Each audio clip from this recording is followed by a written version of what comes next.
मोतिहारी में शौचालय की टंकी में फंसे मजदूरों को बचाने गए 2 युवकों की मौत हो गई।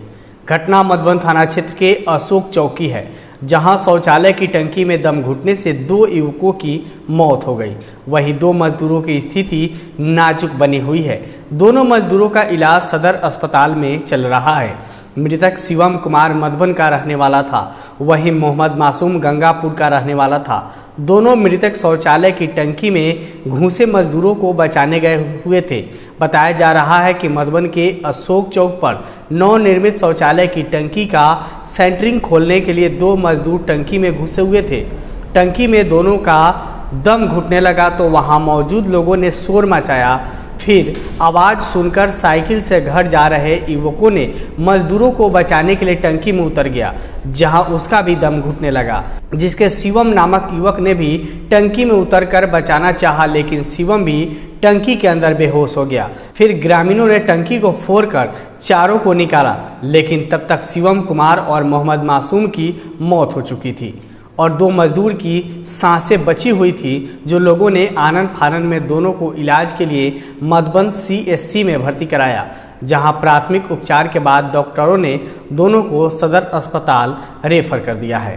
अंग महोत्सव व बिहार दिवस के दूसरे दिन सांस्कृतिक कार्यक्रम सह कवि सम्मेलन का आयोजन मुंगेर के पोलो मैदान में किया गया, जहां राष्ट्रीय स्तर के कवियों ने मंच से ऐसा सांबा बांधा कि दर्शक देर रात तक मंत्रमुग्ध हो गए। हास्य व्यंजन की बारिश में भीगते रहे। पोलो मैदान में बने महोत्सव के मंच पर यूपी के कवि डॉक्टर चाकाचौध ज्ञानश्री, प्रतापगढ़ के दिनेश सिंह कुंज, मिर्जापुर की पूनम श्रीवास्तव, कुशीनगर के दमदार बनारसी व कैमूर के शंकर कैमूरी जैसे नामचीन कवियों की उपस्थिति व उनकी रचनाओं से उपस्थित श्रोता लोटपोट हो रहे थे। गीत, गजल व व्यंग्यात्मक रचनाओं के बीच मौजूद कवियों ने लोगों को कई संदेश दिए। कवियों के हास्य व्यंग में मैदान परिसर तालियों की गड़गड़ाहट से गूंज उठा। कार्यक्रम के बाद जिलाधिकारी ने सभी कवियों को सम्मानित किया।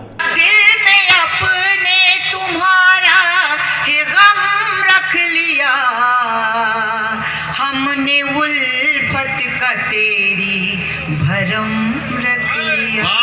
कौन कहता है कि बुढ़ापे में इश्क का सिलसिला नहीं होता? अरे आम तब तक मजा नहीं देता जब तक पिलपिला नहीं होता। DM academy high school Bagaha में अतिथि शिक्षक के रूप में योगदान देने वाले दीपक राही को बिहार दिवस के मौके पर जिला अधिकारी कुंदन कुमार के द्वारा वॉइस ऑफ चंपारण प्रतियोगिता में प्रथम स्थान प्राप्त करने पर प्रशस्ति पत्र देकर सम्मानित किया गया।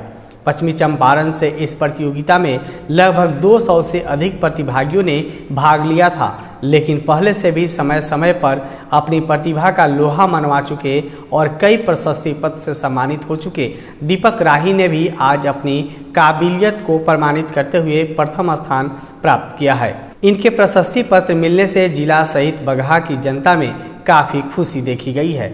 इस मौके पर जितेंद्र शुक्ला ने कहा कि बगहा में हर समय अपने सामाजिक कार्यों से बगहा की पहचान दिलाने वाले दीपक राही पर बगहा की जनता गौरवान्वित महसूस करती है। आज बिहार दिवस के अवसर पर जिला प्रशासन के द्वारा बेतिया के नगर भवन में वॉइस ऑफ चंपारण के कार्यक्रम आयोजित किया गया, जिसमें विभिन्न आयु वर्ग के लोगों ने हिस्सा लिया।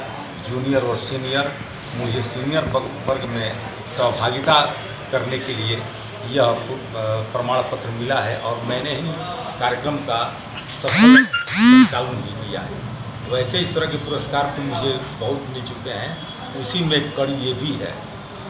जब मैं विभिन्न महोत्सवों में मुझे पुरस्कार मिला, जिला का मैं टॉप अनाउंसर घोषित हुआ से 10 साल पहले, और अब लगातार पुरस्कार मिलते जाते हैं। एशिया का सुप्रसिद्ध जामिया इस्लामिया कुरानिया सेमरा मदरसा में वर्तमान और पूर्व सचिव में आरोप प्रत्यारोप का दौर जारी है। दोनों एक दूसरे पर दोषारोपण करने में लगे हैं, जिसके कारण मदरसा का विकास कार्य पूरी तरह अवरुद्ध हो गया है। नए सचिव मुफ्ती जुनैद आलम ने कहा कि मदरसे के सफल संचालन के लिए वित्त की आवश्यकता है, परंतु पूर्व सचिव हाफिज मोहम्मद सईद ने मदरसे के बैंकिंग खातों को फ्रीज कर दिया गया है। इस बाबत पूर्व सचिव ने कहा है कि लूट की बचाव के लिए उन्होंने बैंक को पत्र देकर समक्ष न्यायालय के आदेश पर रुपए निकासी के लिए लिखा है, जो मोहम्मद सईद के मुताबिक अगर रुपए की निकासी पर अंकुश नहीं लगाते हैं तो नई कमेटी मनमानी करेगी। उन्होंने बताया कि मदरसा के खाते में अभी भी 30 से 40 लाख रुपए है। सब घोटालाबाज के ई लोग सपोर्टर हो जी।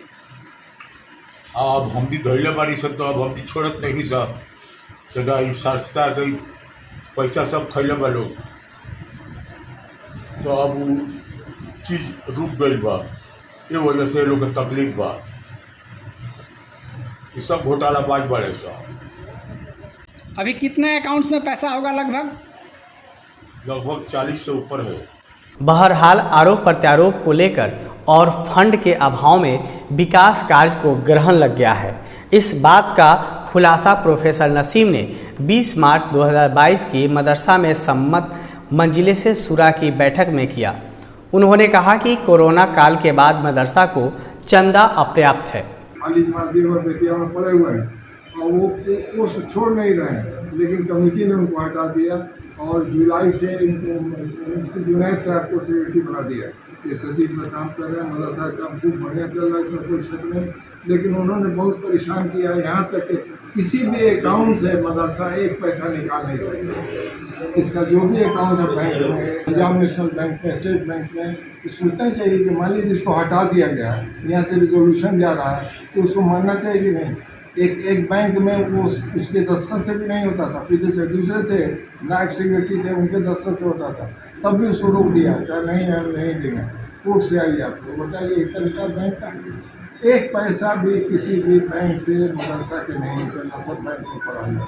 तो जो भी काम कराते हैं हम लोग कलेक्शन करते हैं, कलेक्शन करके काम कराते हैं, नहीं तो मदरसा गिरने वाला था, सब क्रैक कर गया था, धंस गया था। आप लोग पहले की हालत देखते, तो आए थे देखा तो वो अब ऐसी हालत हो गई है कि अब मदरसा गिर नहीं सकता है। इसमें जितना ज़रूरी काम हो सब। बगहा 2 प्रखंड के सेरजी ब्रह्मपुरा गांव में भीषण आग लग गई, जिसमें 2 घर जलकर राख हो गया। बताया जा रहा है कि बिजली की तार टूटकर घर के ऊपर गिर गया, जिसके बाद आग ने पहले एक घर को अपने आगोश में लिया, फिर धीरे धीरे दूसरे घर में भी भीषण आग पकड़ लिया। आग की सूचना पर आनंद फानंद में ग्रामीणों ने अग्निशमन को फोन कर दिया, जिसके बाद मौके पर पहुंची अग्निशमन बलों ने तत्परता दिखाते हुए आग पर काबू पा लिया। बताया जा रहा है कि इस घटना में 50,000 से ज़्यादा की संपत्ति जलकर राख हो गई है। केस उठाने को लेकर अपराधियों ने एक ही परिवार के 4 लोगों को लाठी डंडे से पीटकर बुरी तरह जख्मी किया है। घटना के बाद जख्मी लोगों को इलाज के लिए सदर अस्पताल में भर्ती कराया गया है। दरअसल पूरा मामला कासिम बाजार थाना क्षेत्र अंतर्गत खोजा बाजार का है, जहां वर्ष 2017 में 3 लोगों ने मिलकर एक व्यक्ति के खाने में जहर दे दिया था, जिसके बाद राजीव नामक व्यक्ति ने तीनों पर थाने में केस दर्ज किया और इस केस को उठाने को लेकर इन सबों के द्वारा लगातार धमकी दी जा रही है। घायल राजीव ने बताया कि देर रात विनय उर्फ छोटू, बिक्की और बम के द्वारा केस उठाने को लेकर उसके और उसके परिवार के साथ बुरी तरह मारपीट की है। जीजा जी को 13/3/2017 में पोजन देकर जहर खिला के मार दिया था। बबलू यादव, जीजा जी के नाम बबलू यादव है, घर फैदा हुआ था। उसके बाद ये बोलता है, उसका केस नंबर है 172/17 और एसपी साहब उसको ट्रांसफ़र करके 81C कर दिया /19 और ये कोर्ट में केस चल रहा था। और केस चलने के बाद क्या बोलता है, वो बार बार उठाओ केस, नहीं तो सबको मार देंगे। ये मारा है विनय उर्फ छोटू और उसका बजरंगी यादव है, घर खोजा बाजार पड़ता है। और बिक्की, उसका बाप का नाम है बजरंगी यादव। और ये बम उर्फ विशाल, ये 3-4 को मिल के भोजन खिला दिया था 2017 में 9:30 बजे रात्रि में। सर 2017 में 13 केस उठाने तो मार देंगे सबको, ये बोल रहा छोटू उर्फ विनय। बिहार दिवस के शुभ अवसर पर Amwa Man water spot gateway to west Champaran में जिलाधिकारी कुंदन कुमार की उपस्थिति में नौका विहार कार्यक्रम का ट्रायल किया गया। जिलाधिकारी ने बताया कि पर्यटन विभाग द्वारा पश्चिमी चंपारण को सौगात दी गई है, जिसमें पहली बार पैरासेलिंग की सुविधा उपलब्ध रहेगी। अब लोगों को बड़े शहरों में भी जाने की ज़रूरत नहीं है। उन्होंने बताया कि युवा पीढ़ी के लिए राष्ट्रीय और अंतर्राष्ट्रीय स्तर पर नौका दौड़ प्रतियोगिता के लिए प्रशिक्षण पाने का यहाँ पर सुविधा उपलब्ध रहेगा, जिससे नौका क्षेत्र में युवा पीढ़ी का उत्साह बढ़ेगा। प्रोजेक्ट मैनेजर सचिन राजगुरु ने बताया कि अमवा मन वाटर स्पोर्ट में 8 सीट वाला बचाव नाव, फ्लोटिंग जेटी, 2 सीट वाला छोटी नाव सहित अन्य सुविधाएं शामिल रहेगी। उन्होंने बताया कि आपदा प्रबंधन के प्रशिक्षण गोताखोर इसका देखरेख करेंगे। वाटर एडवेंचर स्पोर्ट्स का एक इम्पॉर्टेंट स्पॉट बनाने की प्रक्रिया चल रही थी और जो कि बड़ी ही सुखद बात है कि आज बिहार दिवस के शुभ अवसर पे यहाँ पे पूरी टीम आई हुई है और बहुत सारे इक्विपमेंट अभी आ गए हैं। जो भी बड़े बड़े जगहों में आप देखते हैं जहाँ वाटर स्पोर्ट्स के लिए आप जाते हैं, वो सारी चीज़ें ऑलमोस्ट यहाँ पे रहेंगी, जिसमें कि कयाक्स हैं, उसके बाद आपको बनाना राइड है, आपको टो बोट्स हैं, उसके अलावा रेस्क्यू के लिए भी रेस्क्यू बोट्स भी हैं, अन्य बोट भी हैं। जो सबसे इम्पॉर्टेंट बात है वो ये भी रहेगी कि पैरासेलिंग भी यहाँ शुरू किया जाएगा। जो पहली बार होगा कि पैरासेलिंग अमवा मन में शुरू किया जाना है, वो भी वहाँ से चल चुका है और मुझे लगता है कि 5-6 दिनों में वो भी यहाँ पे पहुँच जाएगा। तो हम लोग के लिए काफ़ी खुशी की बात है कि जो बाहर जाके आप वाटर एडवेंचर स्पोर्ट्स का आनंद आप ले पाते हैं, वो आस पड़ोस के जिलों से भी और अन्य जगहों से भी लोग आके यहाँ पे आनंद जो है ले सकते हैं। होली पर्व के बाद इंदिरा आवास सहायकों के साथ एक बैठक करते प्रखंड विकास पदाधिकारी ने कहा कि सरकार की जन कल्याणकारी योजना प्रधानमंत्री आवास योजना में अनियमितता कतई बर्दाश्त नहीं की जाएगी। शिकायत मिलने पर गंभीरता से लेते हुए जांच की जाएगी और दोषी पाए जाने पर इंदिरा आवास सहायक के विरुद्ध विभागीय कार्यवाही के लिए लिखा जाएगा और विधि सम्मत कार्रवाई की जाएगी। उन्होंने बताया कि आवास योजना में अनियमितता की शिकायत आ रही है जो निंदनीय है। वीडियो बैजू कुमार मिश्रा ने स्पष्ट कहा है कि मानक के अनुरूप लाभार्थियों का चयन करे और किसी भी प्रकार की अवैध उगाही नहीं करे। साथ ही उन्हें लाभुकों से अपील किया है कि 15 अप्रैल तक अपना आवास बनवा ले, अन्यथा निर्धारित तिथि के बाद उनके विरुद्ध नीलाम पत्र परिवाद दायर कर राशि वसूल की जाएगी। सबसे पहले ये है कि आज जो आवास सहायक की बैठक हुई है उसमें सख्त निर्देश दिया गया है कि जो भी घर अपूर्ण है उनसे घर बनाएं, क्योंकि सब लोग छुट्टी में आए होंगे, तो ये उनको अंतिम मौका देकर घर पूर्ण कराए। नहीं तो एक समय के बाद, हम 15 अप्रैल समय दे रहे हैं, उसके बाद अगर घर पूर्ण नहीं होता है तो लाभार्थियों से पैसे की वसूली की जाएगी नीलाम पत्र के माध्यम से जिला प्रशासन को, डीडीसी सर को भेजकर। दूसरा बैठक में था कि ये सख्त हिदायत दी गई, आवास योजना में किसी भी प्रकार का अगर कोई किसी भी सूत्रों से प्राप्त होता है कि आवास सहायक या अन्य किसी भी व्यक्ति के द्वारा लाभार्थियों के साथ किसी प्रकार का लेन देन या उनको परेशान किया गया है, तो इसको गंभीरता से लेते हुए उनको सख्त हिदायत दिया गया कि इसको न करें। हम सभी लोग कल्याणकारी योजनाओं को इम्प्लीमेंट के लिए बैठे हुए हैं, सीधे बेनिफिशियरी से बात करें। किसी भी भाया माध्यम से किसी प्रकार का अगर भाया माध्यम से बात करते हैं तो अक्सर देखा जाता है कि वो शोषण का शिकार हो जाते हैं। तो मेरा ये आपके माध्यम से भी मेरा अपील है और बेनिफिशियरी को भी किसी प्रकार का अगर कोई भी लेन देन की बात आती है तो तत्काल प्रखंड विकास पदाधिकारी महोदय को सूचित करें। जिला प्रशासन को भी सूचित कर सकता है। मेरा नंबर है, सरकारी नंबर है 94 318 146। अविलंब आप लोग इसको सर्कुलेट करें मीडिया के माध्यम से कि किसी प्रकार का इसमें आवास योजना में धांधली या जो भी बातें होती हैं, फिलहाल अभी तो। खबर नरकटियागंज से है, जहां सब्जी मंडी में सब्जी बेचकर घर जा रहे एक युवक ने रेलवे फ्लाईओवर ब्रिज पर मोटरसाइकिल से रेलिंग से टकरा गया और बुरी तरह जख्मी हो गए।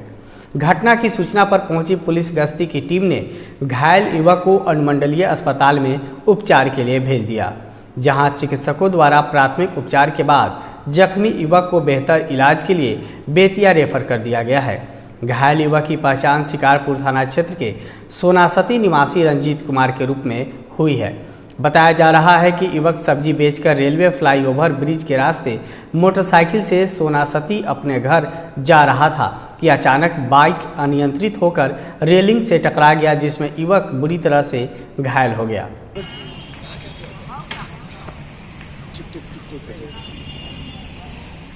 पूर्वी चंपारण जिले के कैथवलिया में विश्व का सबसे ऊंचा विराट रामायण मंदिर का निर्माण होने जा रहा है। केसरिया प्रखंड के गोछी कुंडवा के निवासी इश्तियाक अहमद खान ने मंदिर निर्माण में 23 कट्ठे जमीन देकर गंगा यमुना तहजीब को मिसाल पेश किया है। पूर्वी चंपारण जिले के चकिया केसरिया के पास कैथवलिया में विराट रामायण मंदिर बनने जा रहा है, जहां बिहार का सबसे भव्य मंदिर होने के साथ ही देश के सबसे बड़े मंदिरों में एक होगा। मंदिर की खास बात इसकी ऊंचाई है।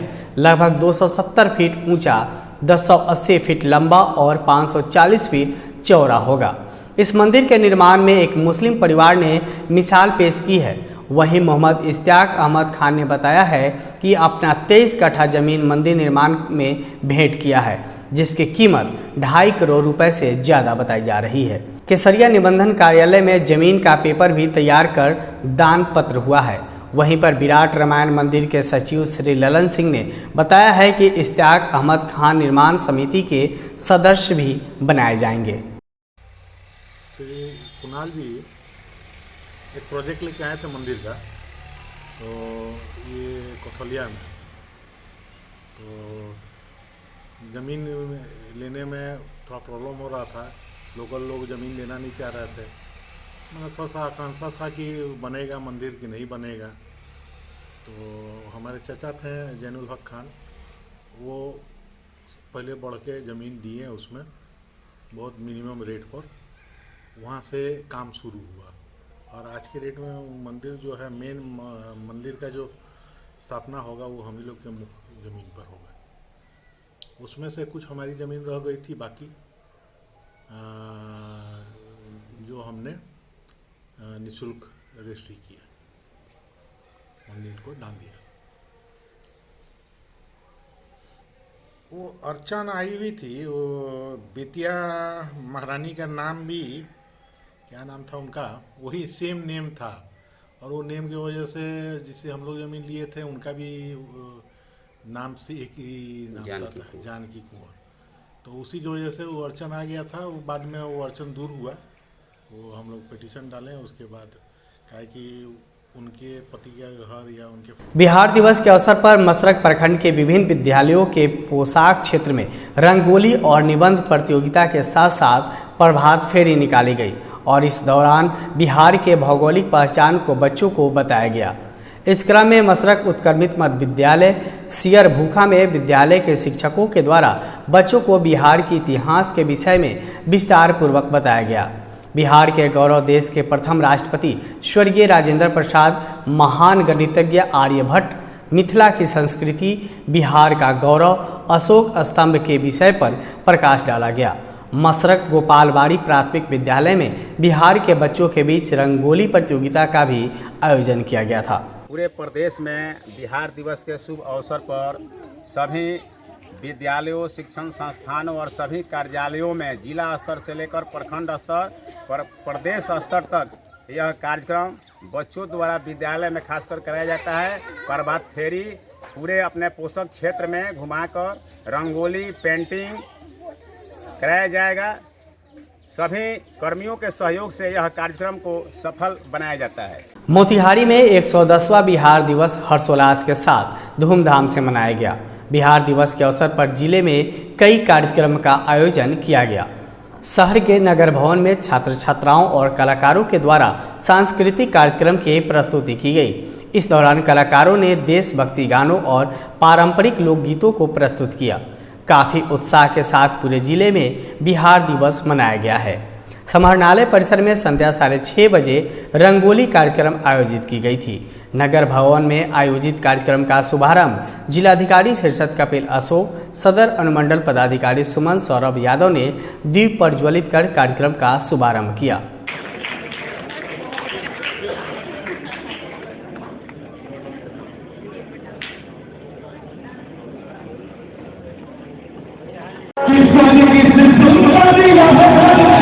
की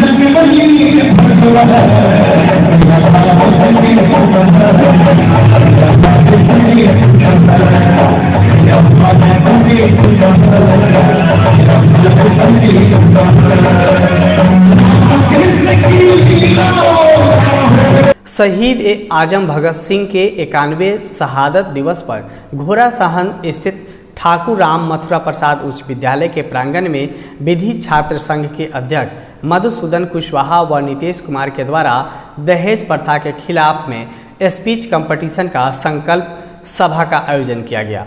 कार्यक्रम का शुरुआत होने के पूर्व सैकड़ों लोगों ने जुलूस निकालकर शहर के बीचों बीच स्थित शहीद आजम भगत सिंह के प्रतिमा पर माल्यार्पण किया।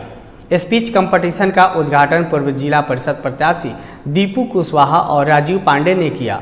इस दौरान छात्र संघ के अध्यक्ष मधुसूदन कुशवाहा ने नेतृत्व में कार्यक्रम में उपस्थित सभी लोगों को संकल्प लिया कि दहेज न लेंगे और न ही देंगे। हैदराबाद में एक लकड़ी के गोदाम में आग लगने से बिहार के 11 मजदूरों की मौत हो गई है। मरने वाले सभी मजदूर बिहार के छपरा जिले के रहने वाले हैं। वहीं इस घटना को लेकर तेलंगाना के मुख्यमंत्री के चंद्रशेखर राव ने दुख जताया है कि साथ ही उन्होंने मृतक के परिजनों को 5-5 लाख रुपए देने की घोषणा किया है। बताया जा रहा है कि रात में कबाड़ गोदाम में 12 मजदूर सोए हुए थे। इस बीच अचानक आग लग गई जिससे 11 मजदूर जिंदा जल गए। वहीं एक को गंभीर स्थिति में उसे अस्पताल पहुंचाया गया जहां उसका इलाज चल रहा है। जानकारी के अनुसार इसमें अधिकांश मजदूर प्रवासी मजदूर थे जो दूसरे राज्य से हैदराबाद आकर काम कर रहे थे। फिलहाल आग लगने के कारणों का पता अभी तक नहीं चल पाया है। वहीं मृतकों में सारण जिला के आमनौर प्रखंड के आमनौर अगवान गांव के 2 लोगों की मौत हुई है। दोनों मृतक चाचा भतीजा बताए जाते हैं, जिनमें से एक का नाम 32 वर्षीय दीपक राम तो दूसरा मौत इनके भतीजे 20 वर्षीय बिट्टू कुमार की मृत्यु भी इसी आग लगने से हो गई है। इधर घटना के बाद परिवार के लोगों को रो रो कर बुरा हाल है। घटना की सूचना मिलते ही सारण जिला के राजद अध्यक्ष सुनील राय और आमनौर हरनारायण के पूर्व मुखिया विजय कुमार विद्यार्थी, आमनौर उप प्रमुख विवेकानंद और बिक्की राय ने मौके पर पहुंचकर परिवार के लोगों को सांत्वना दिया है। चुप रहा बाबू, चुप रहा।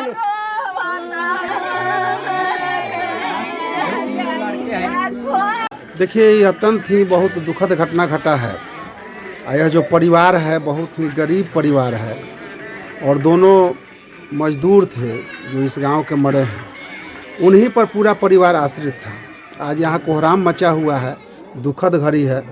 हम इस परिवार को इस दुखद घड़ी में सांत्वना देने के लिए आए हैं और सरकार से, तेलंगाना सरकार तो घोषणा शायद कुछ की है मुआवजा के लिए, मैं इस बिहार सरकार से मांग करता हूं कि इस परिवार को, गरीब परिवार को जो मजदूरी पर पूर्ण रूप आश्रित था, उसको 10-10 लाख रुपया का मुआवजा दें और घर में एक सरकारी नौकरी दें। आज के लिए बस इतना ही। बिहार और झारखंड की खबरों को देखने के लिए अपने मोबाइल फ़ोन में इंस्टॉल करें रियल न्यूज़ बिहार। अगर आप मुझे फेसबुक पर देख रहे हैं तो चैनल को लाइक ज़रूर करें। धन्यवाद। जय हिंद।